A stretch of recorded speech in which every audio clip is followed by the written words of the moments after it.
Si je vous disais qu'on a les premières fuites, les premiers avis concernant le film Superman, mais cette fois-ci où on est véritablement sur quelque chose de extrêmement fiable, il y a des choses qui sont plutôt il y a des choses qui sont plutôt et il y a des choses qui sont plutôt oh. Voilà, c'est un bon résumé de ce que je m'apprête à vous raconter. Et également du The Batman, parce que The Batman est en train d'évoluer juste sous nos yeux. Je parle bien évidemment de The Batman partie 2, The Batman 2. En tout cas, c'est ce qu'il semblerait selon le site de Warner Bros. Espagne. Et tout ça, c'est à découvrir tout de suite.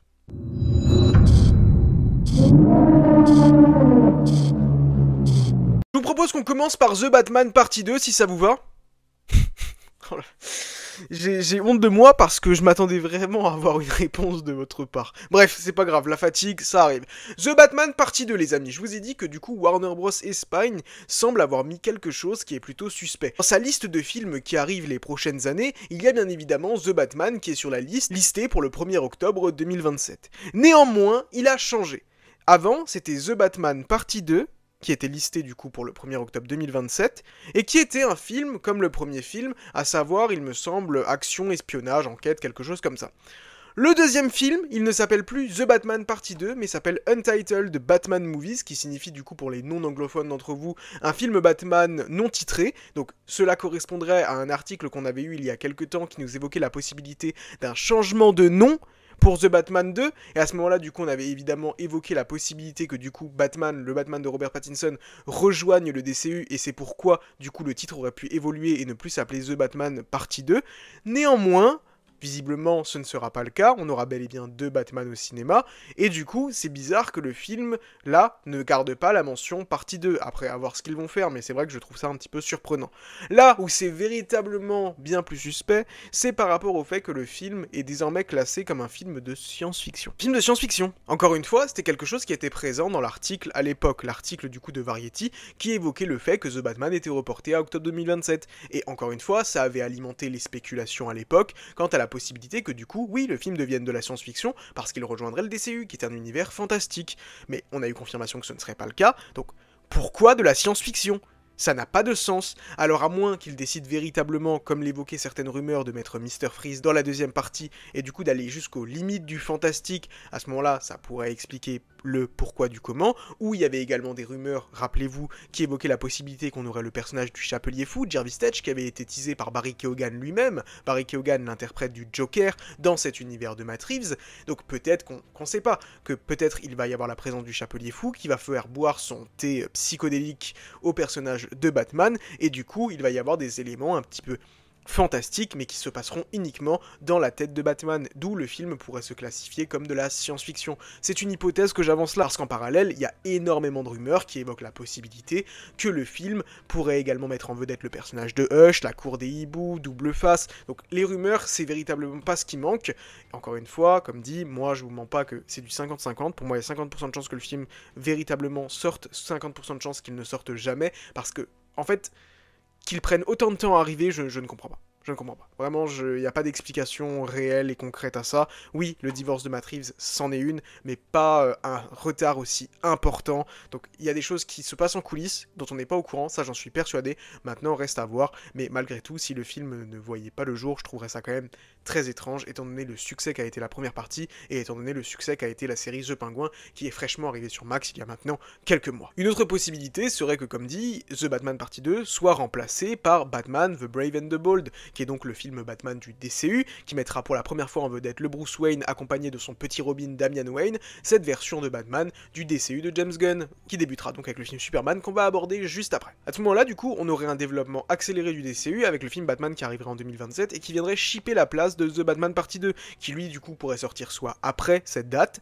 soit avant, mais les rumeurs évoquent un tournage à la fin de l'année, c'est les dires de Robert Pattinson, etc., qui ont été légèrement remis en cause ces derniers temps par un article de Variety qui a déclaré qu'ils espéraient commencer le tournage en fin d'année, donc encore une fois, rien n'est booké, rien n'est officiel, donc ça reste encore à confirmer, c'est encore un petit peu flou, mais pour moi, le film, s'il commence véritablement à tourner en fin 2025, je vois pas pourquoi il ne sortirait pas fin 2026, début 2027, mais sortirait véritablement au moment d'octobre 2027, ça fait quand même vachement loin après, étant donné que c'est un film qui, semblerait-il, ne nécessitera pas une post-production extrêmement longue, c'est véritablement étrange. Si cette vidéo te plaît pour le moment, n'hésite pas à t'abonner, laisser un pouce, activer la cloche et me dire dans les commentaires ce que tu penses de tout ça. Évoquons maintenant le film Superman, et là il y a pas mal de choses à dire. Si je vous ai dit que c'était extrêmement fiable, c'est parce que là ça nous vient de RDC Ulix. RDC Ulix qui aurait une connaissance à lui, une connaissance qui ne serait pas spécialement fan des univers de super-héros, Marvel, tatati tatata, mais qui aurait vu le film Superman, en tout cas une des versions du film, maintenant probablement la dernière, mais ça reste encore à confirmer, qui a vu le film et nous a partagé pas mal d'informations. Et comme c'est extrêmement fiable, c'est parce que ça nous vient de RDC Ulix, qui est au jour d'aujourd'hui est le scooper DCU le plus fiable qu'on ait eu, je pense. Vous ne m'en voulez pas, j'ai mes petites notes à côté parce que je ne veux absolument rien oublier. Je veux que ce soit le plus complet possible, donc préparez-vous. Il est précisé que le film n'était pas une comédie, mais qu'il y a des moments drôles. On s'en doutait.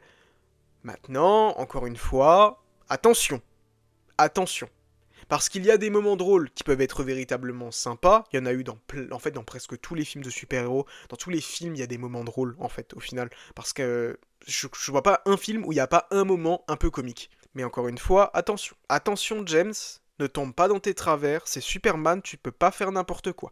Et surtout, il ne faut plus du tout d'humour à la Marvel. On n'en veut plus. Clairement, c'est une formule qui ne fonctionne plus du tout. Les gens s'en sont lassés. On voit bien que ça ne fonctionne plus.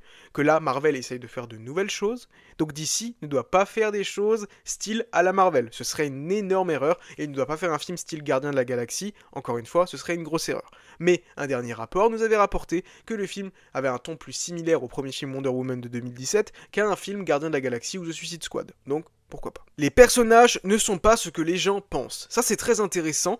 Et franchement, je pense fortement au personnage de Guy Gardner quand je lis cette phrase, dans le sens où tout le monde va penser, avec les bandes annonces, que c'est le personnage comique, tatati tatata, mais qui aura peut-être une histoire bien plus profonde, bien que je doute qu'elle soit véritablement développée dans ce film. D'ailleurs, la personne en question revient là-dessus un peu plus tard, mais évidemment, ce sera développé peut-être pas dans Lanterns, mais probablement Guy Gardner aura à un moment donné un programme dans lequel, à mon avis, il fera partie d'une équipe, qui sera probablement un programme Justice League International. On en a déjà parlé à plusieurs reprises sur la chaîne. Les spéculations en ligne sont complètement fausses. Alors, pour être tout à fait honnête, là j'ai du mal à voir à l'instant T, il y a sûrement des choses, hein, mais de quelle spéculation la personne parle, parce que pour le coup je trouve pas qu'il y en ait eu énormément des spéculations concernant ce film Superman, en tout cas pour le moment, il n'y a pas véritablement eu des rumeurs qui sont sorties, qui étaient incongrues ou bizarres, etc. Pour l'instant justement c'est encore très très calme, maintenant à voir de quoi la personne parle en question, je vais me renseigner, essayer de voir dans les dernières vidéos, dans les dernières actualités, pour voir si j'ai manqué quelque chose. La plupart des scènes de la bande-annonce sont du début du film. Ça c'est intéressant parce que ça fait écho à la théorie que je vous ai sortie, comme quoi il y aurait un nouveau costume dans le film, comme quoi il y aurait bien 2 costumes de Superman, et à mon avis, ils ne le dévoileront pas dans les bandes-annonces. Peut-être qu'un jouet fuitera et nous présentera ce costume, mais à mon avis, il y aura bel et bien 2 costumes, mais je trouve ça toujours plaisant quand les scènes qu'on voit dans une bande-annonce sont au début du film, c'est assez rassurant. Crypto joue un rôle important, mais ça semblait un peu rajouté, cette partie paraissait artificielle. Ça encore une fois, c'est étrange, étant donné qu'une grosse partie de la communication du film tourne autour du personnage de Crypto. La vérité, c'est que je pense que cette personne-là n'est pas spécialement au courant, comme dit, ce n'est pas une personne fan des univers de DC Comics, Marvel, etc. Donc moi, je pense juste qu'en fait, Crypto, oui, joue un rôle important, mais au final, n'est pas essentiel à l'intrigue principale. Je pense qu'il sera beaucoup présent à l'écran, parce que visiblement, comme dit, ils axent beaucoup leur communication autour de Crypto, mais je ne pense pas qu'il sera l'un des éléments véritablement moteurs du film, dans le sens où si Crypto n'est pas là, le film peut quand même se dérouler, mais il aura quand même une présence importante à l'écran. Il n'y a pas de scène après le générique, au moins pas celle qu'ils ont été montrées, il pourrait y en avoir une, mais la source ne peut pas le confirmer. Ça, c'est pas déconnant, c'est même pas dit qu'ils aient eu déjà une scène post-générique.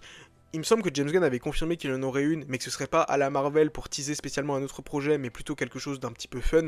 Moi perso, je vois énormément une scène post-crédit avec un lobo qui apparaîtrait. Pour moi, ce serait tout à fait une scène post-crédit un peu fun, histoire quand même de teaser légèrement quelque chose sans trop, voilà, rentrer dans oh, directement le prochain projet, tatati tatata, on vient voir le film pour la scène post-crédit, non, je pense pas. Mais un petit lobo qui arriverait sur sa moto, ça pourrait être vachement intéressant. Même si Rick Flag Senior est dans le film, il a un rôle assez court. Il n'y avait pas de clin d'œil à Créature Commandos que la source a remarqué, mais comme dit, la source n'est pas un fan de DC et il a peut-être raté quelque chose. Moi, encore une fois, c'est vrai que je trouverais ça un peu bizarre qu'il n'y ait aucune référence à Créature Commandos. Alors oui, le film Superman de James Gunn est censé être le premier projet de ce DCU, mais dans Créature Commandos, il y a bien eu quelques références, il y a même Superman qui apparaît, il y a Batman, il y a quelques petites références au DCU à venir, donc oui, moi je trouvais ça un peu bizarre, mais je pense qu'il y a peut-être eu une ou deux petites références, mais ça il faudra attendre juillet pour le découvrir. Mais on sait que Rick Flag aura un rôle plus ou moins important dans le film, mais il reviendra également dans la série Peacemaker, la saison 2 de Peacemaker, qui elle sortira en août, où là je pense que les références à Creature Commandos, il y en aura à tire-larigot, donc il faudra être peut-être un petit peu plus patient. Il y avait un clin d'œil à Amanda Waller, même si ce n'était pas un clin d'œil au public, et c'est du genre à passer inaperçu. Donc, de toute façon, Amanda Waller, il est déjà confirmé qu'elle n'apparaîtrait pas dans le film, et sa série, pour l'instant, est un petit peu mal barrée, donc à voir ce qu'il va advenir du personnage d'Amanda Waller, mais elle qui sera probablement présente, à mon avis, même si ce n'est que pour une brève durée, comme dans la saison 1, dans la saison 2 de Peacemaker. Les impressions de la source étaient que le film est bon, venant de quelqu'un qui ne suit pas les films d'ici. La source n'est pas un fan de comics, DC ou Marvel, mais elle, il a apprécié. Le film est bon. Encore une fois, c'est pas une personne qui est fan de DC, donc je dirais que la personne qui dit que le film est bon, c'est plutôt rassurant. Maintenant, on l'a déjà dit plusieurs fois, moi, si le film est bon, pas correct, mais qu'il est vraiment quand même bon, parce que je me dis, waouh, c'était vraiment un bon film, ok, ça me va pour débuter un univers. Mais je sais qu'il y a d'autres personnes qui ont une échelle bien plus haute, et qui là, après tous les échecs, et je peux même pas leur reprocher, les échecs qu'a subi DC, les humiliations qu'ont subi les personnages, les légendes de DC, je peux comprendre qu'il y ait cette envie d'avoir un excellent film pour démarrer le DCU, mais peut-être qu'en tant que fan de Superman, on va trouver ce film excellent, mais qu'une personne qui n'est pas fan de tout ça trouve juste le film bon, et à ce moment-là, c'est pour ça que ça c'est très subjectif, c'est l'avis d'une personne, ça reste encore à confirmer, mais que la personne dise que le film est bon, c'est plutôt rassurant. L'intrigue secondaire du film se concentrait principalement sur Lois et Clark, justement c'est rassurant, rien de déconnant. Brosnahan a volé toutes les scènes où elle était là, mais la source adore Mrs. Maisel, la série du coup dans laquelle est en vedette l'actrice Rachel Brosnahan. Cependant, donc elle, il pourrait être biaisé. Évidemment, il y a forcément un petit biais si la personne est fan de la série et qu'elle est fan de Rachel Brosnahan, mais je ne doute pas que le travail de Rachel Brosnahan va être excellent et contient peut-être la meilleure Lois Lane en live action à ce jour, c'est pas du tout impossible. Nicolas Hoult était bon en Lex Luthor, mais il surjoue un peu. Il arrive très bien à exprimer la colère, mais c'était un peu trop dans d'autres scènes. Encore une fois, si la personne n'est pas fan, il arrive à Lex Luthor de parfois véritablement sortir de ses gonds, et c'est extrêmement rare que ça arrive, car c'est un homme véritablement calculateur, avec beaucoup de charisme, mais il lui arrive de sortir totalement de ses gonds quand il est véritablement énervé, c'est arrivé à plusieurs reprises, donc maintenant j'attends de voir. Mais Nicolas Hoult est un excellent acteur, et il avait été confirmé dans la dernière review que je vous avais faite, qu'il était excellent dans le film, donc maintenant, encore une fois, ça reste à confirmer. Ses deux bras étaient géniaux et collaient bien à l'énergie de Lex, donc visiblement Nicolas Hoult a fait de la muscu, ça correspond avec ses posts Instagram, la source a trouvé qu'il l'aidait, mais qu'il n'était pas absolument nécessaire. Attention, attention. En fait, ça encore une fois, c'est une personne qui n'est pas fan, donc je peux pas lui reprocher, etc. Mais c'est extrêmement important de savoir que Lex Luthor, c'est pas censé être un gringalet. Justement, il voue une haine au personnage de Superman et veut montrer que lui, en tant qu'humain, peut être meilleur que lui. Donc, de base, Lex Luthor est un personnage dans les comics qui est extrêmement musclé. Qui vraiment, il pousse à la salle, c'est un go muscu. Donc moi je trouve que c'est peut-être un détail pour certains, mais ça a plus d'importance que ça peut laisser paraître. Certains effets ne fonctionnent pas super bien, même si leur source ne sait pas si c'était une version préliminaire, les scènes au palais de glace, donc la forteresse de solitude, étaient un peu approximatives. Ça encore une fois, à mon avis, ça va être corrigé si ça l'a pas déjà été, parce que pour le coup je pense que ça l'a déjà été. Les CGI, j'ai entièrement confiance en James Gunn, donc là-dessus je suis pas du tout inquiet par ce retour. Le prochain, un peu plus. Certains effets avec le gros monstre, je suppose qu'elle parle du kaiju, étaient approximatifs et leur source a trouvé que sa tête avait l'air un peu stupide. Et ça, on le voit dans le trailer, c'est vrai que le kaiju est pas très effrayant, il fait beaucoup penser aux créatures que les Gardiens de la Galaxie ont pu affronter. On pense par exemple au début des Gardiens de la Galaxie volume 2, où l'équipe affronte un genre également de kaiju, et il est un petit peu ridicule. Et là j'ai l'impression que c'est un petit peu la même chose, et attention, je sais pas si c'est véritablement ça qu'on attend d'un film Superman, faut pas non plus que la créature qu'il affronte soit totalement ridicule. Que ce soit un kaiju qui soit pas non plus extrêmement effrayant, je veux bien, mais là c'est vrai que quand on le voit dans la bande-annonce, on le voit que de profil, mais il a l'air d'être un petit peu bébête. La source a dit qu'il y avait beaucoup de personnages, on s'en doute, mais qu'on n'avait pas l'impression qu'ils nuisent à l'intrigue principale. Et ça, encore une fois, c'est pas du tout un problème. Il y a plein de films dans lesquels il y a plein de personnages secondaires qui interviennent, et pourtant, ça ne nuit pas à l'intrigue principale. Donc pour le coup, c'est pas du tout un problème, je trouve. Maintenant, encore une fois, c'est subjectif, c'est un avis subjectif, mais évidemment on attend la confirmation le 9 juillet, et on attend surtout la deuxième bande-annonce qui visiblement arrivera le 1er avril lors du panel du CinemaCon, car les hashtags ont commencé à venir, les hashtags sur Twitter, cela signifie qu'on peut se préparer à de grosses annonces concernant le film Superman. Et étant donné que vous avez été attentifs lors de toute cette vidéo, je vous réserve même une petite surprise. Apparemment, il y aurait eu la première fuite de tournage du costume de Supergirl, donc possiblement le costume de Supergirl c'est imminent. C'est un peu dommage, parce que si vraiment c'est véridique, je préfère que DC balance une image officielle, histoire qu'au moins on ait quelque chose de mieux qu'une photo de tournage, parce qu'on sait ce que les photos de tournage peuvent faire. Parfois ça peut être véritablement hypant, et parfois ça peut casser toute la hype. Donc si c'est vrai, d'ici balancer quelque chose, même si à mon avis Supergirl apparaîtra dans la deuxième bande-annonce, la bande-annonce qui du coup arrivera au CinemaCon, parce que justement ils anticipent les fuites, mais apparemment selon un scooper, oui, il aurait une image de Supergirl en costume, donc maintenant à DC de prendre les devants. Enfin bref, c'est tout ce que je voulais évoquer avec vous aujourd'hui, n'hésitez pas à me donner votre avis dans les commentaires, et nous on se retrouve très bientôt à Metropolis.